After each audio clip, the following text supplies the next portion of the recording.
एक गांव में रहने वाले एक आदमी का नाम राजेश था।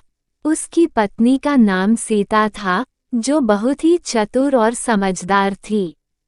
राजेश और सीता का जीवन सामान्य था, लेकिन सीता की चतुराई ने उनके जीवन को रौनक भर दी थी। एक दिन गांव में एक बड़ा मेला लगा था। राजेश ने सोचा कि वह अपनी पत्नी को उस मेले में लेकर बहुत मजा करेंगे। लेकिन सीता ने एक चुनौती दी। वह चाहती थी कि राजेश को मेले के भूखे भूखंड में जीत हासिल करनी होगी। राजेश ने हंसते हुए स्वीकार कर लिया और वह दोनों मेले की ओर बढ़े। सीता ने तय किया कि वह कितनी वस्तुएं खरीद सकते हैं, जितनी उनकी रकम हो। राजेश ने विचार किया और सोचा कि उसे सीता की मदद लेनी होगी। सीता ने एक बहुत ही चतुर योजना बनाई। वो एक स्थान पर खड़ी हो गई और बड़े धूमधाम से चिल्लाई, इस बड़े जादूगर से मिलो, जो खुद को सब कुछ बना सकता है।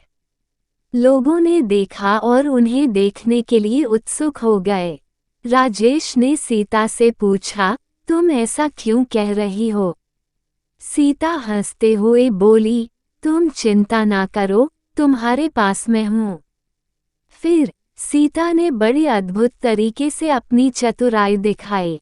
उसने एक छोटी सी मिठाई की दुकान की ओर इशारा किया और कहा, आप वहां जाएं और इस जादूगर से कहिए कि आपको इतनी मिठाई चाहिए जितना ये सीधे से बाएं होकर गिनता है।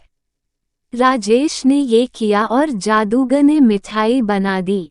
फिर सीता ने एक और दुकान की ओर इशारा किया और कहा, अब आप वहां जाएं और कहिए कि आपको इतना सा सामान चाहिए जितना यह बड़े से बाएं होकर गिनता है, लेकिन हर 3 वस्तुओं को छोड़कर।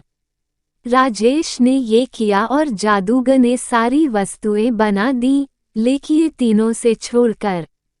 इस प्रकार सीता ने अपनी चतुराई से राजेश को मेले की चुनौती जीतने में मदद की और उन्होंने साथ में मेले का आनंद लिया।